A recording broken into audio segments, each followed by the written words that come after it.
বান্ধৱীসকল আপোনালোকক মই অন্য এটা ভিডিঅ'লৈ পুনৰবাৰ স্বাগতম জনাইছোঁ। আজি একেবাৰে হঠাৎ ভিডিঅ' ষ্টাৰ্ট কৰি দিছোঁ। মই আছোঁ কলেজত, পৰীক্ষা দিলোঁ, পৰীক্ষা আছিলে আৰু এনেকুৱা ভিডিঅ' কৰাৰ কোনো প্লেনিং নাছিল আৰু আজি যি মানে আমি কৰিবলৈ গৈ আছোঁ সেইটো একো প্লেনিং নাছিল।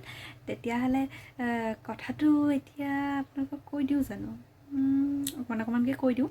মানে আমাৰ এগৰাকী শ্ৰদ্ধাৰ শিক্ষয়িত্ৰী অন্য এখন মহাবিদ্যালয়লৈ যাবগৈ আৰু আমি এতিয়া স্নাতকোত্তৰ দ্বিতীয় ষান্মাসিকৰ ছাত্ৰীসকলে মেমৰ কাৰণে অকণমান মৰমত কিবা কৰিব খুজিছোঁ আৰু সেইকাৰণে হঠাৎ আৰু দেই পৰীক্ষা শেষ হৈছে।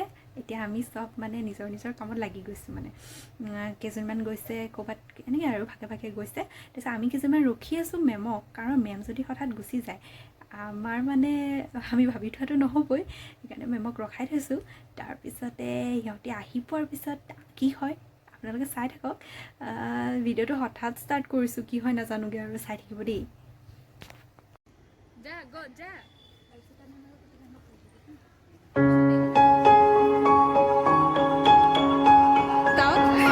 কেক অনা হ'ল আৰু আমাৰ ফটো ফ্ৰেম ভালকৈ পিছত দেখুৱাই দিম আপোনালোকক বাৰু।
এই বছৰটো তোমালোকক লগ পালোঁ নতুনকৈ মই মানে এখন কলেজত ইংৰাজীকে মোৰ চাকৰি এটা হোৱাটো ধুনীয়া সপোন আৰু মই কোনটো বেটছত মই মানে সেইখিনিক মাত দি যাব পাৰিম তেতিয়া ভাল লাগিছিল কথাখিনি ভাবোঁতে আজি দুখ লাগিছে কিন্তু তোমালোক মোৰ লাকি বেটছ সেইটো বুলিয়ে ক'ব পাৰোঁ তোমালোক আহিলা অহাৰ কাৰণে চাগে মোৰ চাকৰি হ'ল তেনেকুৱা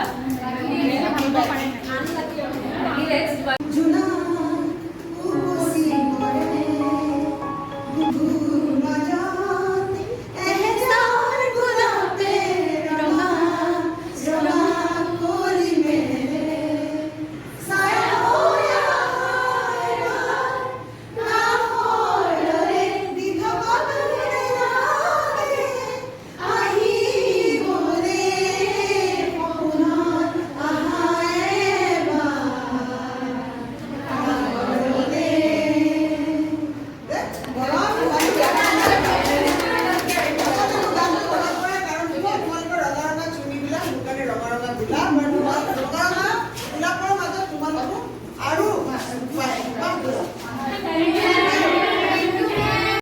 আপোনালোকৰ লগত ভাল লগা মুহূৰ্ত এটা শ্বেয়াৰ কৰিলোঁ সেয়াই আৰু আমাৰ অসমীয়া বিভাগ আৰু আমিবোৰ পৰিয়ালৰ দৰে থাকোঁ মই এতিয়া পালোহি ঘৰ আৰু ভিডিঅ'টো হঠাৎ ষ্টাৰ্ট কৰি দিলোঁ কেনেকুৱা পালে নাজানো আৰু যি কি নহওক ভাল বেয়া প্ৰত্যেকটো মুহূৰ্ত আপোনালোকৰ লগত শ্বেয়াৰ কৰিও সেইকাৰণে আজি অকণমান বেয়াও লাগিলে যিহেতু মেমে অকণমান দুখ কৰিছিলে যি কি নহওক মেম সদায় আমাৰ মাজত আমাৰ মনত থাকিব আৰু ক'তনো যাব ওচৰতেতো যাব তথাপিতো আমি মানে এনেই মৰমতে বাকী মেমে যাতে আমাক পাহৰি নাযায় ঠিক আছে তেতিয়াহ'লে মেমলৈ বহুত বহুত শুভেচ্ছা আৰু মৰম এতিয়া ভিডিঅ'টো ইমানতে শেষ কৰোঁ ভিডিঅ'টো চাই কেনেকুৱা পালে জনাবলৈ নাপাহৰিব আকৌ দেই তেতিয়াহ'লে ভিডিঅ'টো শেষ কৰোঁ আৰু লাইক শ্বেয়াৰ এণ্ড ছাবস্ক্ৰাইব কৰিব চেনেলটো ঠিক আছে তেতিয়াহ'লে আজিলৈ বাই নেক্সট ভিডিঅ' লগ পাম